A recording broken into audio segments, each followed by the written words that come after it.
Hey everyone, it's Ben Hardy here, and in today's video, we'll be reviewing the Hyundai Sonata Hybrid. Before we get in this video, I want to give a huge shout out and thank you to the Murdoch Hyundai here in Linden for giving me some time with this car. I'll include a link to their website in the description down below. I'll include a link to my car buying guide as well. Let's get into it.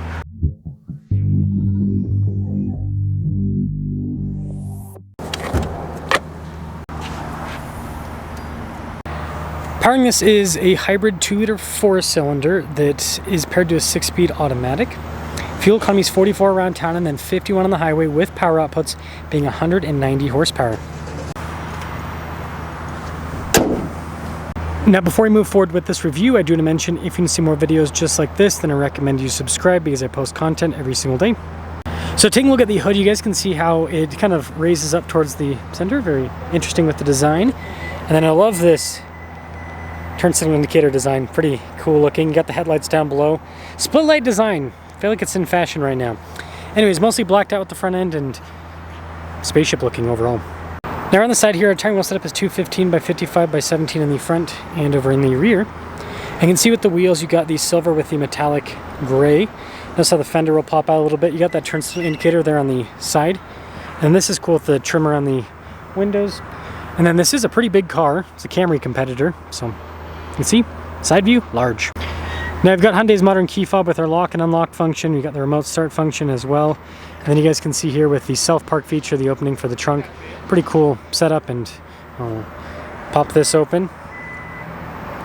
Fancy, fancy. We've got quite a bit of storage space here in the back. Again, the Sonata, I almost said Elantra, I just reviewed Elantra before this. The Sonata is a very big car.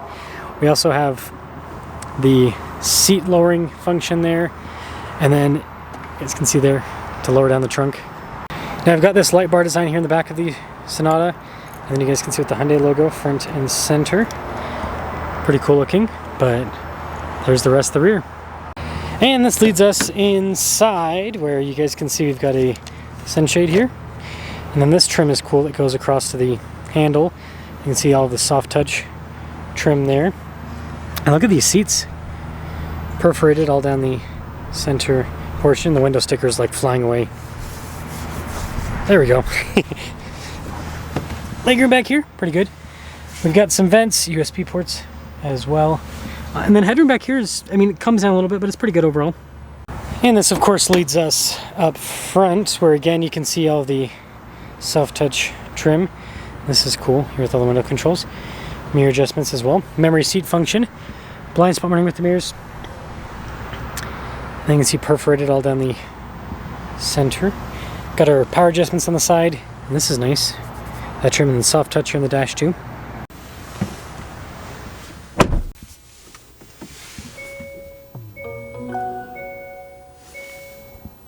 Now taking a look at the steering wheel, you can see we've got soft touch all around.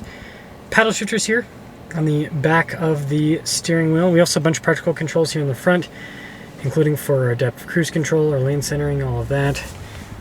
Regular stocks here on the back, and then we do have a column shifter, which is interesting. Full digital gauge cluster here with the Sonata. You guys can see there's a bit of glare with it.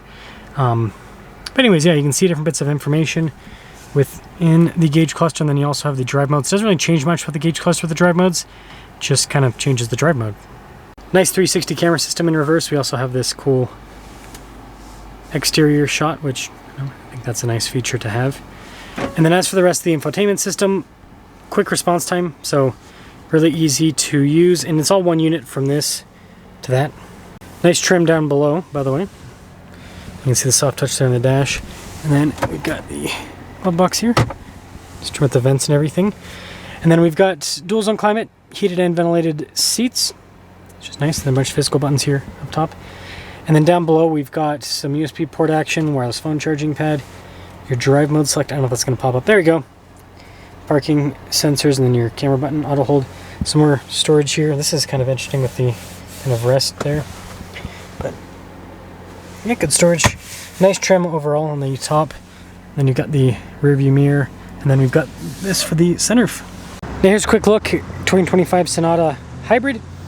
Total MSRP $39,160. So I think it's a little bit more affordable than the Camry Hybrid if memory serves me. Anyways, let's drive it.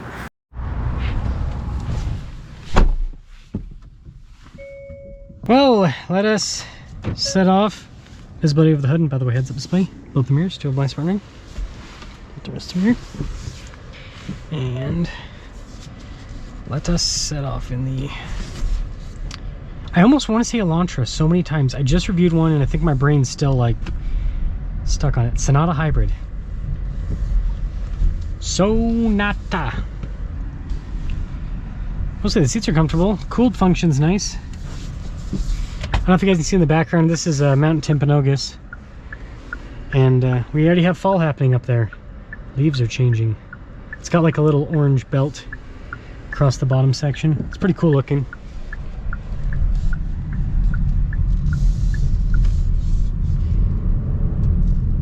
Pretty smooth transition there.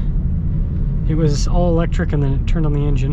Again, this is a traditional hybrid, not a plug-in, so you're gonna have more engine on.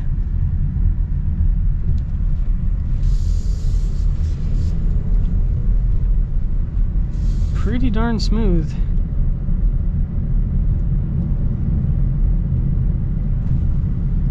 I like the suspension with the Sonata, it's nice.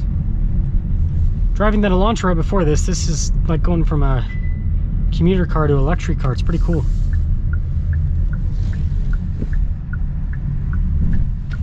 Look, there's a little cat. Look at that little guy. I've noticed a lot more stray cats recently. It's kind of sad. People just throwing them out. Smooth.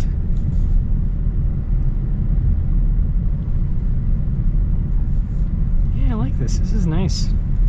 See what the acceleration's like here in a moment.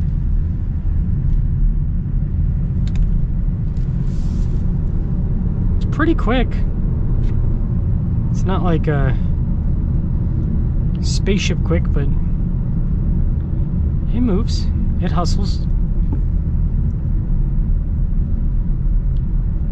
So to cap things off here with the Sonata, not Elantra Hybrid, I like it. I know big comparison to be the new Camry, and you know the Toyota people are going to come in and say 5th gen hybrid can't beat 5th gen hybrid, and well, I will agree, Toyota definitely has hybrid technology very, very well tuned nowadays. There's a couple downsides with Toyota. First off is going to be availability, right? You've got to get in a wait list for pretty much any Toyota, and Toyota has come out. I don't think they've publicly stated this, but I've had people tell me that they are purposely going to keep supply low on their cars. They don't want to do any sort of incentives or price lowering or anything like other manufacturers, so they're going to keep supply low. So it's going to continue to be hard to get a Toyota. So that's your first thing. And then pricing, right? The new Camry gets pretty expensive at the top end.